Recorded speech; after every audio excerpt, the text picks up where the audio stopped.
Okay. Does that work? Yeah, that's fine. Thanks, Maria. Roll call. Let's start over here. Audrey Lynn Hurston James. Hi, Megan Levine. Ann Markoulis. Angela Ramo. Maria Venuto. Leah Leone. Maureen Jimenez. Okay, so we have minutes from the last. What's wrong? Ava, go ahead. Sorry. Ava Scaiola. I'm sorry. Good to see you, Ava. Okay, so now we have the minutes from October 18th. And can we get a motion on those, Ann and Megan? Any comments on those? No? Okay, all in favor of approving the minutes? Everybody was there, right? So 7? Yeah? Lynn, were you? Okay, you're fast, I didn't see it. Okay, all right, so we approved unanimously. We have no committee reports tonight, but now we'll move into the superintendent report. Dr. Rihanna. So I first have to say that it was a wonderful, busy day today. I got to do some of my favorite work, and that is be with students. I want to thank Sue Poulos and a special group of high school seniors that helped put together the celebration of Veterans Day, an understanding of who veterans are to our country and actually to Glen Cove. They were all from the Glen Cove area or surrounding areas, and it was really, truly an amazing opportunity for the students to hear their stories. One gentleman was 99 years old. He's going to finish his memoirs by the time he's 100. And as I was walking out with him, he was telling me about this time he was in World War II and was not supposed to be, he's in the Merchant Marines, and he was not supposed to be going on to the main island of Sicily, but he snuck off the ship and did go on, went to an Italian pub, which I think is an oxymoron, but when he was in the pub, the came, and then he started to giggle because he had, at that time, he told me, red hair and a beard, and obviously did not look like the Italian sitting around the table he was at, and his captain had to get him the next day out of the brink. But he did talk about some of the heroic events he was a part of, never really bringing the focus on him, but of his group of colleagues, soldiers, in each of the events he talked about. We also had the pleasure of seeing the veterans come to our high school library. We were given the donation of a glass table, really a cabinet. It is the exact duplicate of the one that's in the Glen Cove Library, and it actually will have the exact same display as that in the Glen Cove Library. And three, I think, of the veterans who were here were graduates of Glen Cove. One class of 1931, I remember that one specifically. We had 1966, we had someone from the very first 9th grade class in this building, way back 60 some odd years ago. But story of a gentleman who came to Glen Cove with his family, graduated and went into, did not graduate at first, went into the armed services and was a fighter pilot. And really how his mother knew he was a fighter pilot. He had enlisted, and how he came flying over this campus, as well as he did do an inverted flight over his mother's house and let the wings go by to let her know that it was him. It was amazing to hear these people talk about who they were, how they were a part of Glen Cove, how they were part of the Glen Cove high school and school district culture, and then went on to do so many things on their own. I didn't get to talk to many of the students at the end because it was the end of the day, but the feedback I received and just watching our students introduce each of the veterans, it was truly an amazing experience, and they seemed so enthralled with meeting them and getting to understand their story. A reporter asked me if I support this kind of education, and I said, absolutely. When you put meaning to whatever you're learning in a classroom with true understanding of what happened during that period of time, and seeing the people and hearing their stories, it really is an unforgettable experience, and bringing meaning to what you're learning in a way that I don't think is done in too many other situations. So I also want to thank Assemblyman Chuck Levine for joining us. He too helped to put this day together, and I think it really was a beautiful commemoration and understanding of our flag, our country, and those who give of themselves to defend freedoms that we sometimes take for granted. So happy Veterans Day, and thank you for your service to all those who are listening, to all those who are here, and to all those who weren't here to join us today. And so that is truly my superintendent's report. Now, down to business. It's that time of the year when our auditors come in and present the budget, and the auditing report. And so right now I'd like to turn it over to our audit presenter for the evening, and that is Robert Danielle. Robert?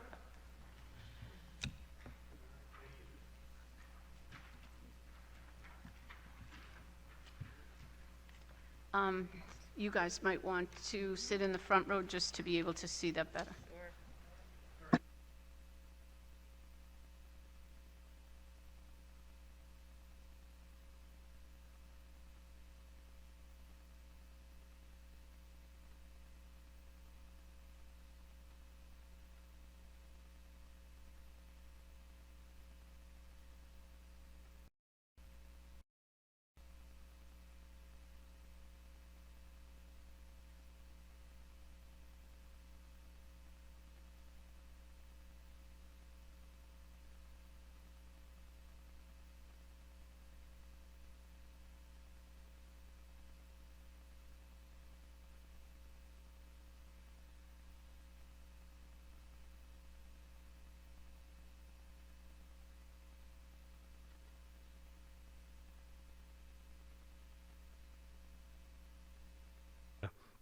And then the district does operate other funds. We'll briefly touch upon those, and we'll close with some closing points. So next slide.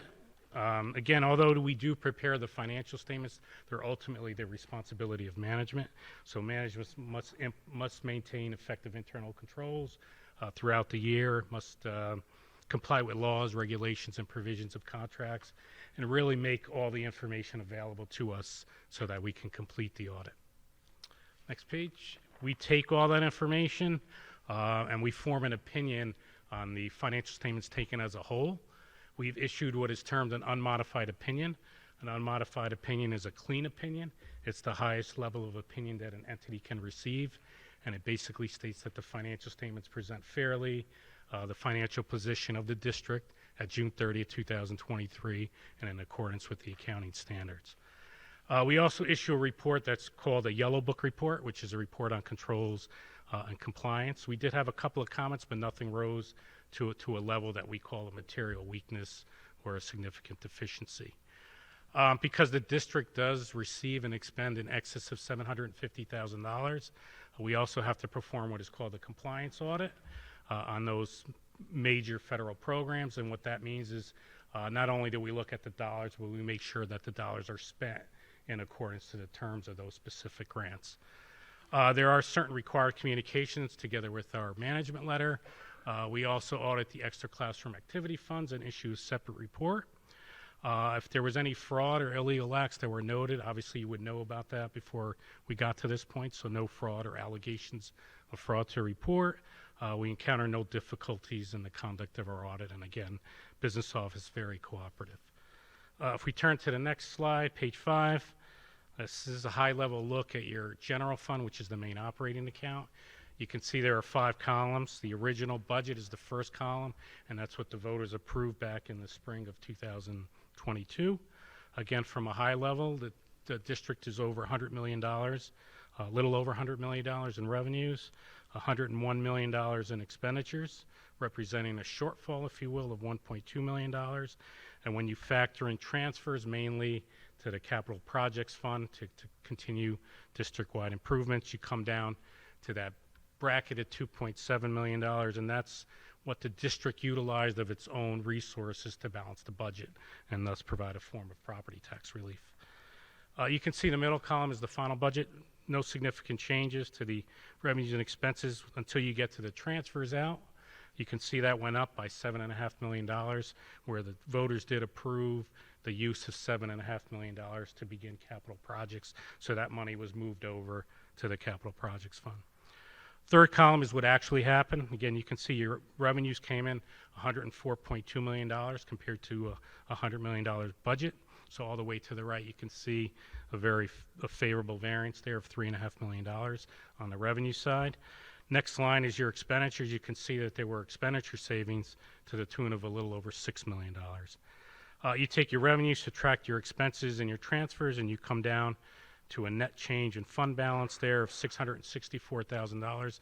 It's a little skewed, again, because the $7.5 million is included in there, so the district did rather well when you add that back. From a budgetary standpoint, you did almost $10 million better than you anticipated. But you're able to add the $600,000 to your fund balance of your opening fund balance of $36.7 million. You end the year at $37.4 million. Again, all of that money is not free and clear, and we'll discuss it in a couple of slides. So I'm not going to touch upon all these, but I try to pull out the major revenues of how you had your surplus on the revenue side. You can see your property taxes pretty consistent with the prior year. Your levy did go up, although when you look actual to actual, revenues, it's a timing. The city of Glen Cove makes the district whole, so if money is not received within 60 days after year end, it goes into the next year. So a little technical, I don't want to get into it, but your levy's up slightly, but well within the 2% tax cap. Your school tax relief reimbursement, this has been declining over the past 5 years, and really when that declines, that shifts the burden, the tax burden from the taxpayer, from the state to the taxpayer. So we expect that to continue to decline in 24 and 25. Your pilots, payments in lieu of taxes, that's down about $500,000 compared to 2022. Again, that was anticipated when the budget was developed, so you can see that the actual revenues actually came in $193,000 better than your final budget. Your non-property taxes or fees and taxes, again, those exceeded the budget by $600,000, rather comparable to the prior year from an actual to actual standpoint. Your day school tuition, these are out-of-district students that utilize the Glen Cove schools. Again, you can see that's actually down. That's based on enrollment. It's a small number compared to your overall budget, but it's half of what you realized in 2022. The good news is your use of money and property, which is a fancy word for interest earnings. Again, interest rates back last year in 21 were probably 0.5%. They're up to 3-4%. So you generated $500,000 more than you anticipated on those monies that are held by the district. State aid, again, it's formula driven. You can see the state aid is up compared to 2022 by $4 million. The state did release some foundation aid. This is expected to go up again in 24, which is the last phase in, and then it'll start declining in 25 and 26 as the formula gets reworked and they take every area, including Rochester, Syracuse, and so on. And so that's going to come down. Next slide. Next slide are your expenses. You can see your operation and maintenance of plant. If you look at 22, that was $7.8 million. It's down to 5.8. But in 22, you did have expenditures relating to the hurricanes. You had flooding at 3 of the schools.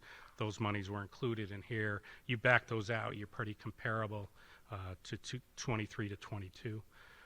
Special items, refund of real property taxes. These are folks that abate their taxes. You can see that that's actually coming down a little bit. It's a hard area to budget. But we have been seeing a decline over the past 3 years at least. Your teaching regular school, these are your teacher salaries and so on. You can see that's up about $1 million compared to 2022.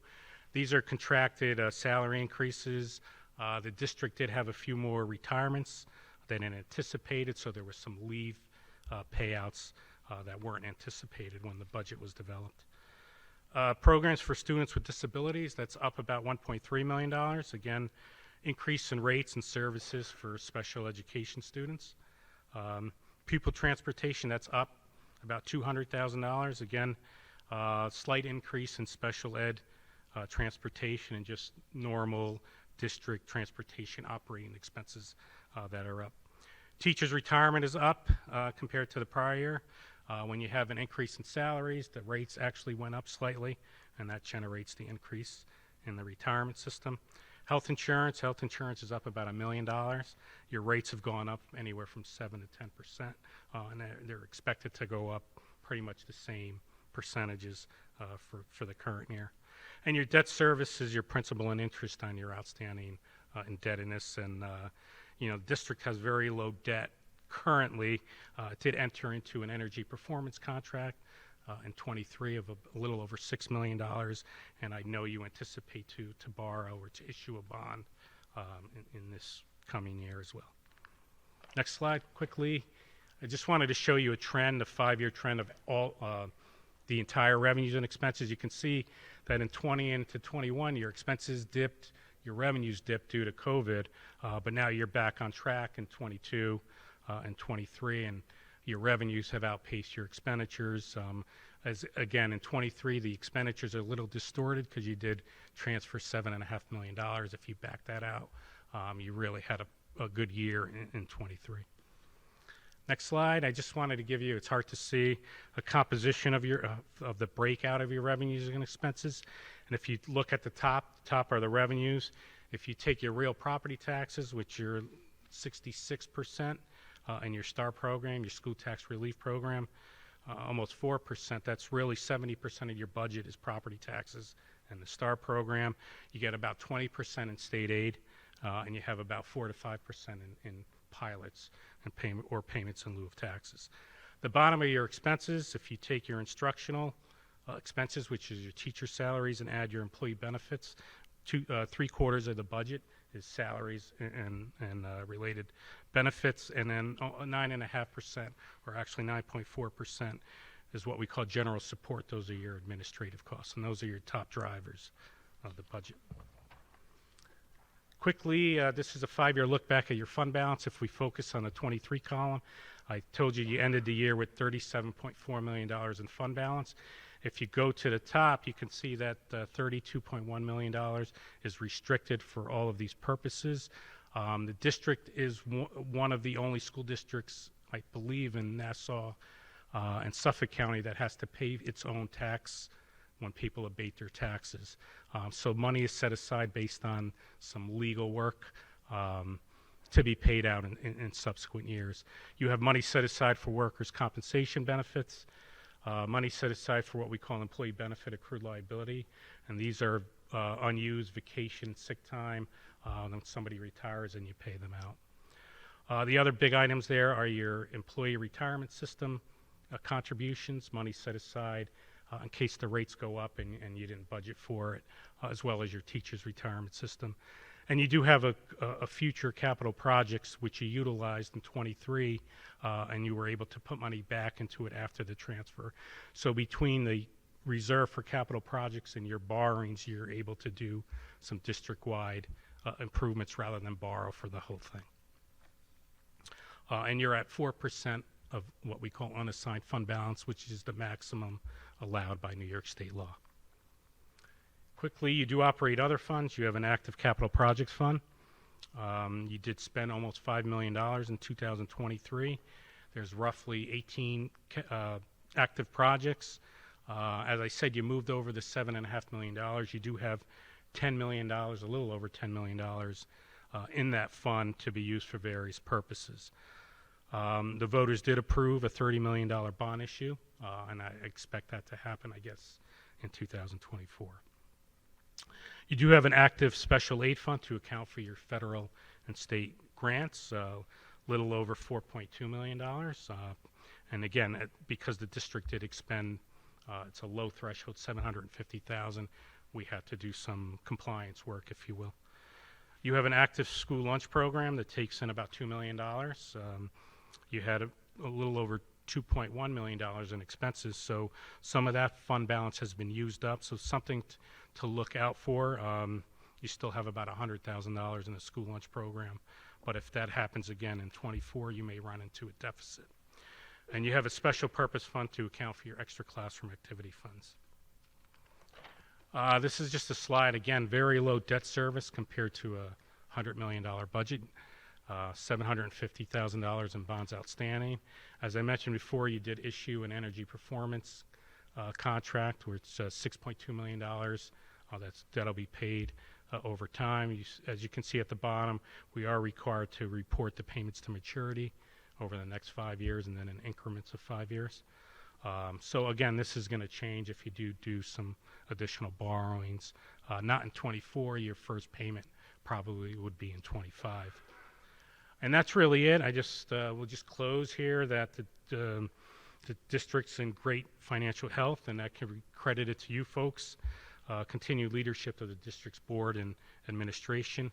You have remained within the 2% property tax cap since it was enacted back in 2011, so that's 12 years. And as I mentioned before, you do have to pay your own tax certiorari judgments. So again, that's a hard area to budget, but you are maintaining, with the help of your attorneys, you do have some money set aside to cover any instances where you might have under or overestimated. And why is all that important? Again, it's going to assist you when budget time comes and you do your 25 tax levy. It's going to improve your cash flow, and it should impact your credit rating when you do decide to go out and borrow. And as I said before, you have money in a reserve that you're utilizing in conjunction with the borrowing. So again, that's always good to have, where you don't have to borrow as much to do the projects. And again, it enables the district to meet future challenges without cutting programs for the students. So that's important. So overall, a pretty good year for 2023.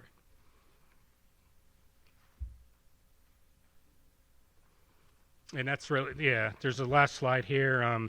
As I mentioned before, we did have some comments, but nothing to be alarmed at. I think once these comments are implemented, they will improve internal controls. And there's a new Government Accounting Standards Board pronouncements that will affect the school district in June of 2025, and we will work with Victoria to implement those changes.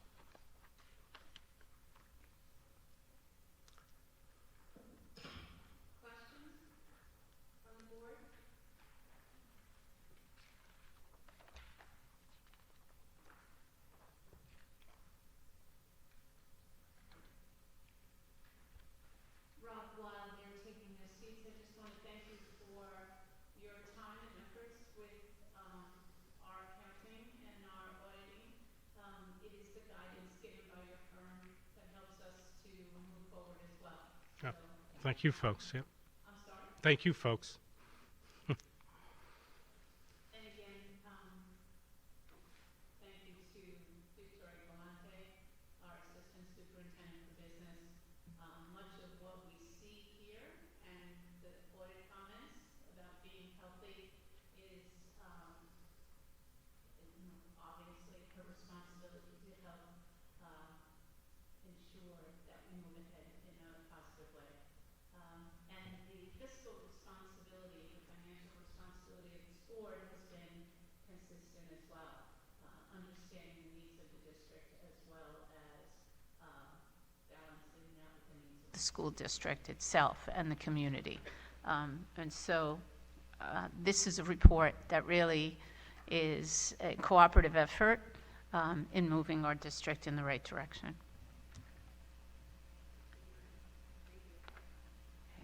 Thank you. I guess the only question I have is, well, I mean, one thing, I want to thank Victoria very much because I mean, we are so much healthier than we have been in the past, and we've only gotten stronger and looking better. So I do worry a little bit, like, about, everybody talks about the fiscal cliff, and I don't know if you have any thoughts about what you should be doing as we move forward, because there's so much talk about that. It's kind of like, you know. As we like to say, you really can't control the revenue side, but you have control over your appropriations. So wherever you can really look and cut or hold back, make sure that, you're right, we don't know what's going to happen in 3 years from now. So you want to make sure that, you know, things are reasonable. That's all. So just take a look at the appropriation side. Make sure that wherever you can cut, you can.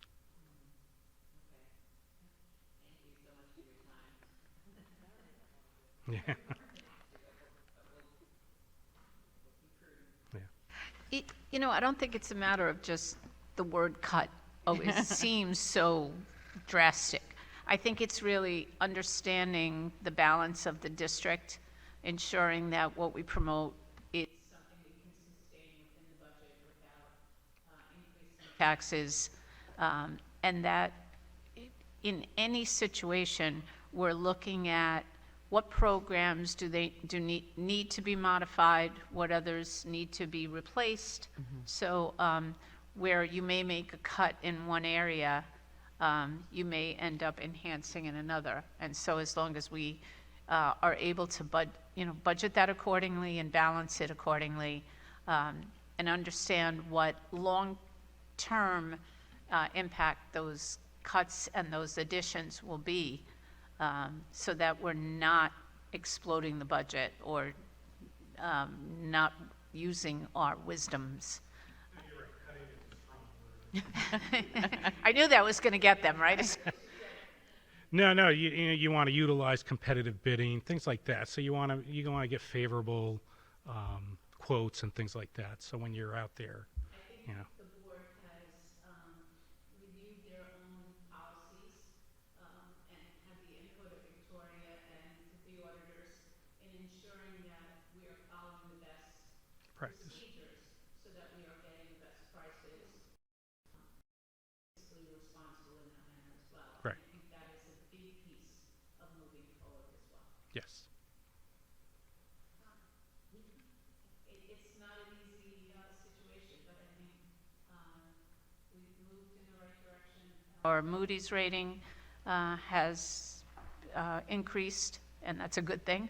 And so being financially stable for the students of our district and for our community is an important factor.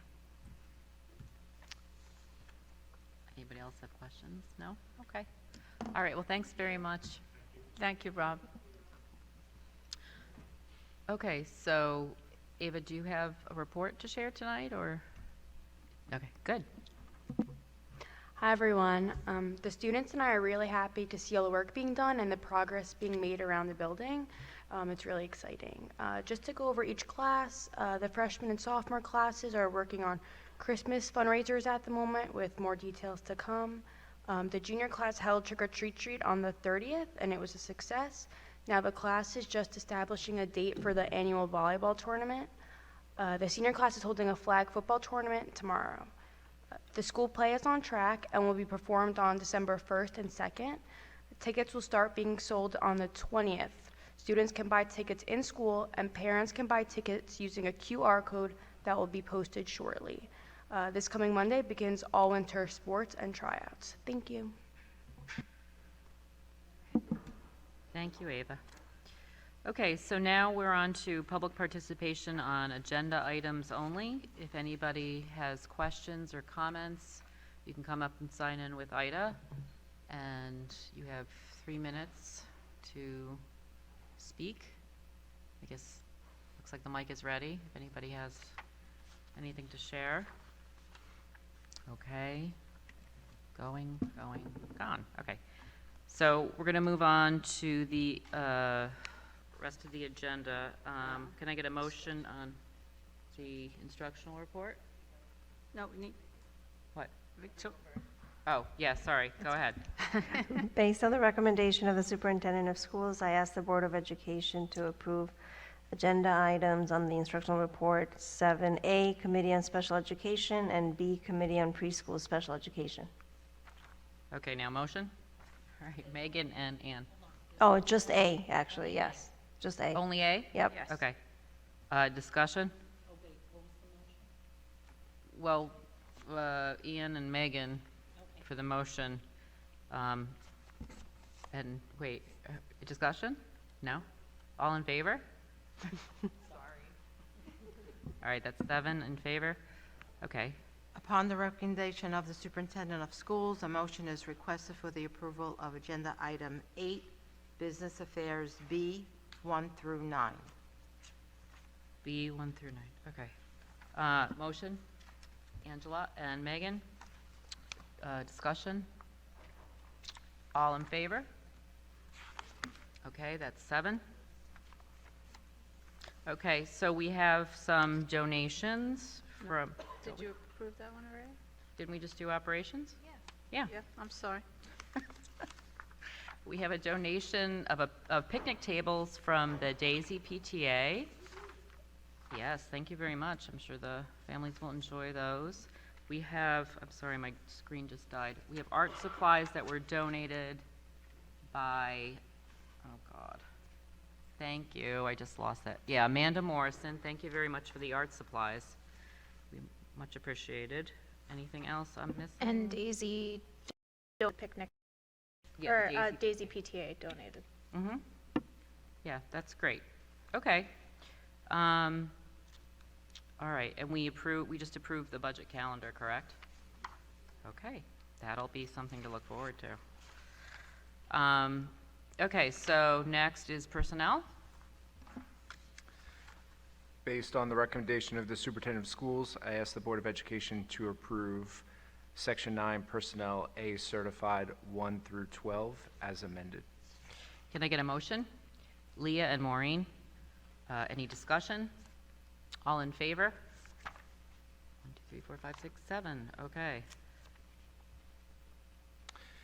Based upon the recommendation of the superintendent of schools, I ask the Board of Education to approve agenda items Section 9 Personnel Classified items 1 through 10. Can I get a motion? Ann and Angela, any discussion? All in favor? That's 7, okay. If I may, for classified, if we can just take a moment, the board just approved the retirement of Maria Salomon at the middle school. So we want to congratulate Maria Salomon. We thank her for her time, wish her the best. Thank you. Thank you. Okay, so unfinished business, there's none, but I think we have some new business people want to share about the conference some of us just attended. I don't know, who wants to go first? I mean, I'll go first.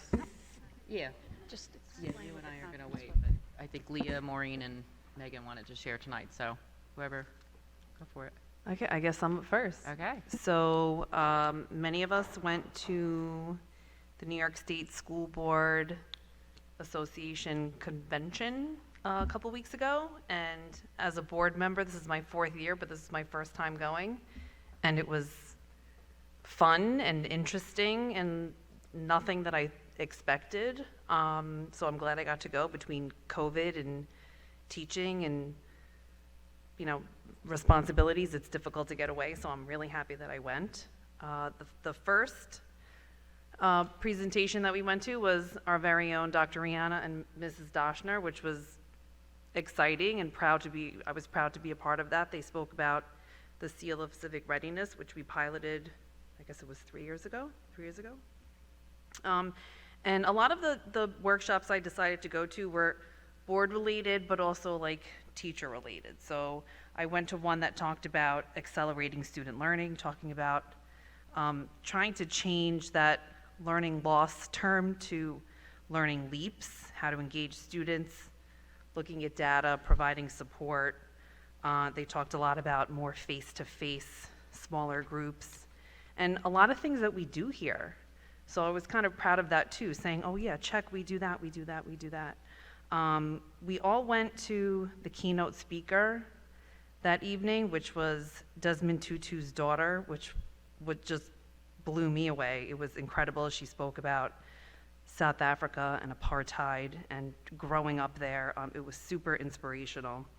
Another workshop I went to was also about building resilience in students, how to motivate younger students to make better decisions, even like elementary kids, making better decisions for yourself now and how that's going to affect you in the future. I went to a workshop. Am I talking too much? I'm sorry. Okay. I went to a workshop on grading policies, which was also very interesting because I have a freshman, so I'm kind of all new to that, seeing how things are graded at a secondary level, what should be graded, what shouldn't be graded, and our grading policy is also pretty on par with everything we spoke about. And then the Hampton Bays presentation. That was very moving. They spoke about their program called My Story, and it was about immigrant students who come to us and their journey getting here. It was moving for me as someone who is a child of immigrant parents, and as a teacher, I see this every day of my life at school. And I can't see. Oh, I went to one on the super evaluation process, which I enjoyed. I thought that was very interesting. Oh, and the last thing that I went to was kind of like an open forum. I don't think anybody came to this with me. I think I was there by myself, sitting on the floor because there was nowhere else to sit. Responding to tough questions at board meetings. This was a fun one because they basically had people just shouting out all these different topics that they wrote up on Post-it notes, these giant Post-it notes that you love, Dr. Rihanna. And we talked about like each of these topics that just came up, busing and just everything and anything. And that I sort of loved, I guess maybe the most. I don't know. I loved all of them, but that one was interesting because you're there with these other board members that are from these rural areas that have districts with 800 kids that live 20 miles away from each other, and their issues are so similar yet so different to ours. So it was interesting to hear all perspectives from different places that I didn't even know about. So that's basically my experience.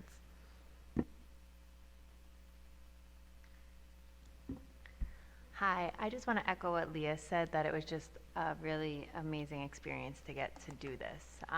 I was fortunate enough to go to Syracuse last year as well, and both times that I went away, I just felt like I learned so much, but I also was really proud to see everything that we were doing here. And like Leah said, the districts are so varied, and we all have the same struggles. And it's nice to see that we're doing so many things right and that we have the same type of questions. So it was a great experience overall. I don't have every single conference that I went to written down, but what I found is that as a board member myself, I really worry and want to make sure that everyone feels heard by us. And how do we know that we have, we're hitting the mark? And what I took away from my conferences, which I didn't really realize at the time, was this common thread of procedure. Like when you're going through the same procedure and you have this set up, that people feel heard, because I complained about that and Lynn complained about it, but then when we're both gossiping in the grocery store, wow, we both went through the same way, and we put people's mind to ease. And it was great. So the first one I went to, what my major takeaway for something that was a different, neat idea was, it was a financial literacy. It was the one, if you give a mouse a megaphone, and basically it was saying like how you see your advocacy in action. Like when something's coming at you, how is it coming at you? And one example that they gave was, parents are complaining, my kid just graduated and then they don't even know how to balance a checkbook or go food shopping. And this one district took away that they did it was called a financial reality fair. And I thought it was really cool. I don't know what it would look like, but I wanted to share with everyone. I don't know what it would look like in this district, but for an example would be a local insurance agent or a car dealer. Like, how do you buy a car? Or, you have $1,000 and this is what you get to do. You get to have a nice car and a bad apartment or heat, so. So that was one that I went to. That was my takeaway. Like, I was just trying to think which ones I had a takeaway from. Another was school safety and security. And again, the reason I liked it was because it was through transformational leadership. Like, I just always find this common thread of everyone has great ideas, but when you solidify it with a procedure or a plan, you're able to say, we're not just doing this thing, this is why we're doing it, and this is how it fits in. So there's just so many amazing details, but my takeaway, and I kind of spoke to you guys about it, was that like a security audit, like in the future, I think would be really great. I've been on the audit committee, I think twice since I've been on the board, and I would love a better look, so that this way we can, when we're going through the budget process, say, this is why we're budgeting, because this is where the need is. That was lots of good little takeaways, but that was my big takeaway from that one.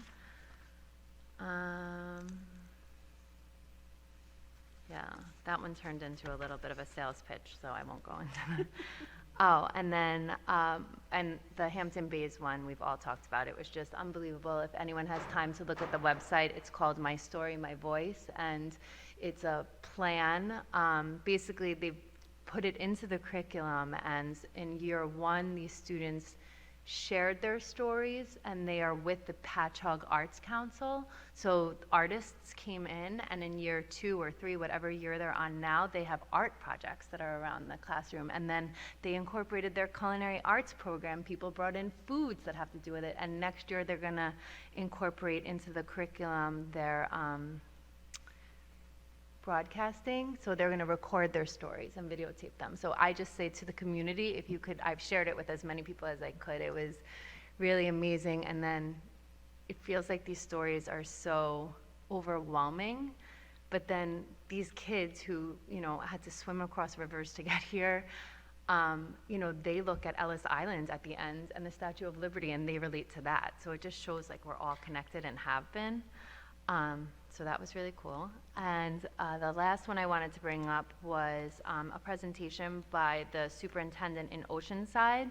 Her name is Phyllis Harrington, and she presented on tenure attainment plan for school leaders. It's a 4-year journey. And what I loved about it was, again, the procedure, was that what Oceanside did, and she's really positive, I think, in speaking to her, they identified what Oceanside is. And so, like, really great people sometimes come through your doors and, like, that they're perfect, but maybe they're not perfect for you, or maybe you didn't know that you needed them to be perfect in that way. So what she did was she set up this, she had seen, and the reason I was interested in it was because she was saying at the beginning that they noticed they had a need for it because they had only 20% of seasoned administrators. And for us, we're in a similar situation. So my major takeaway was that she puts them into cohorts. You guys can find out the details, but all the administrators, they attended within their cohorts over the first year. There was always a master class. And I just thought it was really great that somebody, so like Andrew in Human Resources, the example she gave was like, you don't even realize some people don't know how to write someone up, or whatever. So at each one, they did a book review and a master class in something, and then in their nobody would make it to the fourth year without being tenured. So then the fourth year is all about their tenure presentation that they give to their school, and it was just really uplifting, and I think that she was really open to being a resource for any questions that we would have. If anyone has questions for me.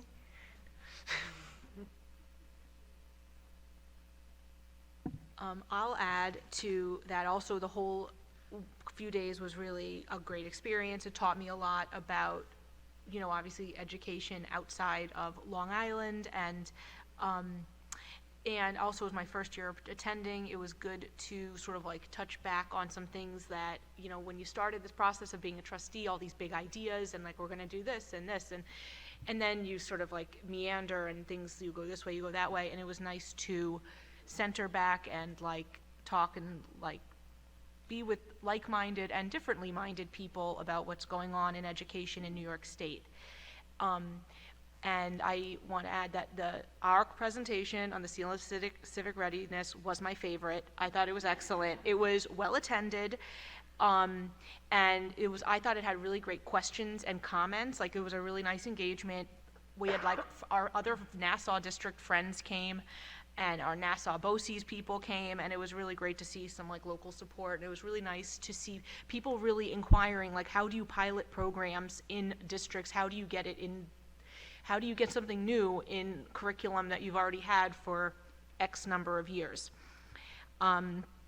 Then maybe out of like my lack of imagination or something, I ended up going to a bunch of really practical presentations, like ethics and conflicts of interest, and structuring contracts and superintendent contracts and things of that nature. And, you know, like, they're a little dry, but I always like revisiting these topics, and sometimes there's updates and new perspectives on things, and so I always, anyway, that's what I went to. And then the one I really enjoyed, though, was how to recruit and retain talent. And this was a really crowded presentation. It was presented by a superintendent and a BOCES administrator from Franklin County, which is like if you are in Westchester and you just keep going north until you hit Canada, you've hit Franklin County. And the superintendent's district is 250 students.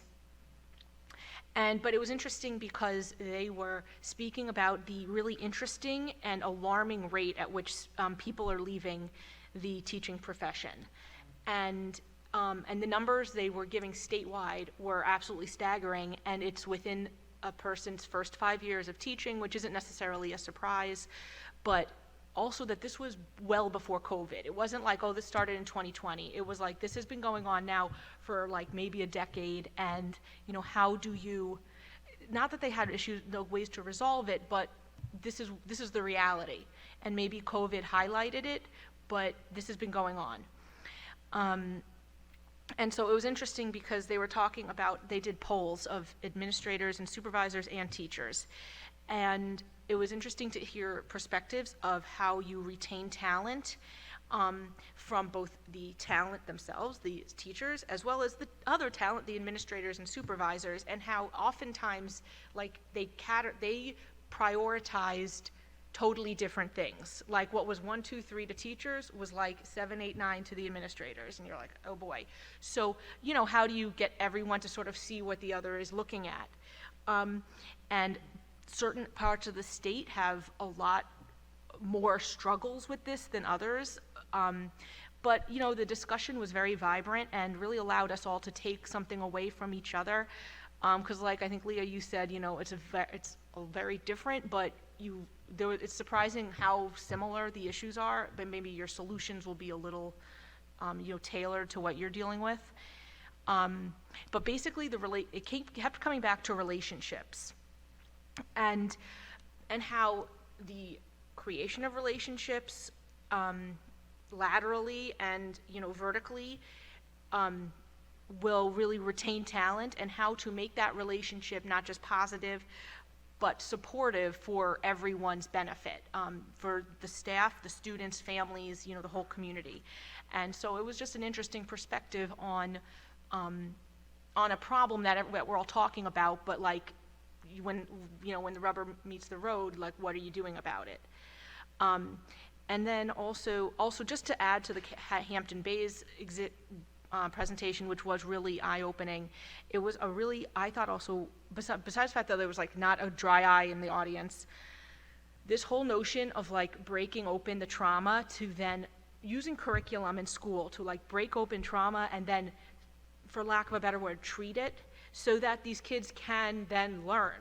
Because that's what they were saying, is that the whole premise of it started when they were like, all right, how do you expect these kids who, because they are ultimately kids, like, you want them to do like geometry, but like, what are you talking about? They can't even, like, they're dealing with figuring out how to put their families together. So it was just really interesting in like a different way of using curriculum and multifaceted, and I thought that and it was a way to bring that community together, even the students who didn't go through that type of trauma. But it was just a very uplifting presentation for sure.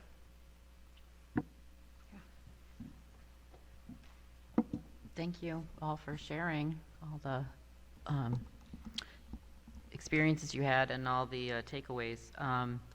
So Angela and I will continue to share next meeting, and we're going to do the same thing with the different things that we attended, and some of the same ones too, I know. I did want to mention that Maria and I attended a security workshop that was very good. It was out in Suffolk, so it was a little bit like different people than we'd be dealing with, but it was very interesting in terms of emergency responders and what they do. It was geared towards administrators and board members, but I think, and it was sponsored by the Nassau-Suffolk School Boards Association, so I think Maria was catching somebody's ear to maybe inspire them to do a Nassau-based one, so we could maybe meet our first responders, and also it would be great to fold in Glen Cove Police as well. Security is an ongoing concern for any school district, Nassau, Suffolk, all of New York, and obviously all of the nation and the world.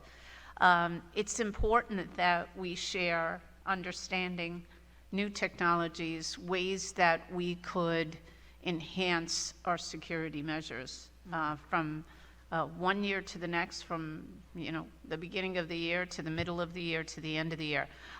Nassau Suffolk School Board's Executive Director, Bob Vecchio, had invited us, had asked for members of the Executive Board of the Nassau Suffolk School Boards Association, in which Maria sits on, and it had a lot of interesting information, and I thought we could actually benefit from it, my colleagues in Nassau County, our surrounding districts, to help each other out in regard to how best we can move forward. I know that the police commissioner in Nassau County, Pat Ryder, does a great job of meeting with us on an ongoing basis, giving us some different perspectives on how just each individual school, each individual school district can enhance their security measures. Although we cannot speak to the specifics of that, I do know that he works very closely with our own Glen Cove Police Chief, Bill Witten. They are very close. I will say, and I always say this even when we're in public forums, Glen Cove was one of the first districts that had police officers walking through the school buildings during the school day, not for any other reason, but for students to feel that they are approachable and that they need to be able to feel comfortable with them. And as a result, Pat Ryder put that out for all of Nassau County. But it goes both ways, and I think it should go both ways with Suffolk County as well. As a resident of Suffolk County, someone who has worked in Suffolk County school districts, I see a lot of differences, but I see more similarities. And so I believe in everything that we looked at and got involved in our conference in years past, and this as well. It's sharing of ideas, sharing of best practices that helps improve all our school districts. We were one of the first districts that piloted the Seal of Civic Readiness, and it has tripled in the 3 years that we have put it together. But again, it doesn't mean that what we started with is what we should continue or end with. We always need to look at how else we can improve our programs and our students' experiences. So, yes, Hampton Bays, there was not a dry eye, but there was a lot of relevant information in that presentation that I know we brought back here to Glen Cove. And I think people who were in the audience when we presented did the same, because we did get some questions and some contacts. I think this is an ongoing learning community. You're really not going to a convention. I like calling it a learning community because as different as we are in the state, we have some of the same issues, like teacher shortage. It is amazing what we're experiencing now more than ever, and it's not because we may not be Syosset or Jericho. It is being felt by Syosset, Glen Cove, Jericho, and others, including Oceanside. So it's important for us to exchange ideas, find that ability to support new teachers as they come into the profession so that they won't want to turn around and leave. It is important to provide them the support even when you see them struggling as a first-year teacher, because that will allow us to, and allow them to feel more comfortable in that space. The passion is there, the heart is there, or they wouldn't have become teachers in the first place. So we really need to work together more and more on topics that perhaps are not the number one topic in Glen Cove, but that we can, again, make recommendations or suggestions to other districts and vice versa. We need to see Long Island as one voice, not just when it comes to funding, but when it comes to best practices. So I am really glad that the board continued their ability to attend, and I know it's not easy. You have family, you have jobs. That's not always an easy thing to do, but it gives you a different perspective, and I'm glad you all walked away with that. I want us to continue to exchange some of our practices with other districts and take some of the practices from other districts and see if they are something that perhaps can meet a need in our own. And so I think that will be a procedure, a process that needs to be ongoing, because if you think the district is going to stay static, then we really do a disservice to our children. So it was a great experience. I like also the board attended a financial workshop. So you guys have been having a couple of nights out too, but we had a financial workshop. It's very important that, and I know we've had consistency on the board, but I thank you for looking for more information, for more ways that we can provide our community with the understanding of fiscal security, financially being responsive to their needs, and still moving forward as a district. So. And then, sorry, did we want to also add the good news that Proposition 1 passed? Oh, yes. I was going to say more? say before we ended, yes, thank you. Thank you to our Glen Cove community and beyond. Proposition 1, where we were able to secure the same debt service provisions as our non-small city schools, will allow us for renovations and for bonds to borrow monies that at a better rate in a more effective manner, and allow us to do the renovations on an ongoing basis while keeping expenses to a minimum. So thank you to the state of New York and specifically to Glen Cove for all the support. I do have to tell you, Assemblyman Chuck Levine was the head of the Judiciary Committee. Before it could become a proposition, it had to move off of that agenda and be approved by the Judiciary Committee. He was a huge advocate for this proposition, and I thanked him today myself. This was a huge victory for the small city schools of the state of New York, including Glen Cove.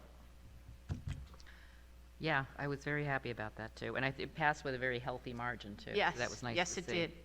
I just wanted to do a shout out to one of the Glen Cove TV volunteer students. Harry Valenzas was accepted to the University of Leiden, which I think is his dream school. And so I was really happy to hear about that, and we're very proud of him. Wherever he is, I suspect he's in the control room. But I don't know if anybody else has any other comments or anything else they want to share before we move on. Okay. In that case, we have our last public participation session, so if you have anything to share or any questions you want to ask, you can go up to Ida and sign in, and you can share with us. Okay, looks like everybody's tired. Okay, thank you everybody for being here. Thanks to Glen Cove TV volunteers for recording and streaming our meeting, and I hope everybody has a good night. You need to get a vote. Oh, yeah. No, we're just going to stay here all night. A motion, Leah and Maureen, all in favor? 7 unanimous. Okay, thank you.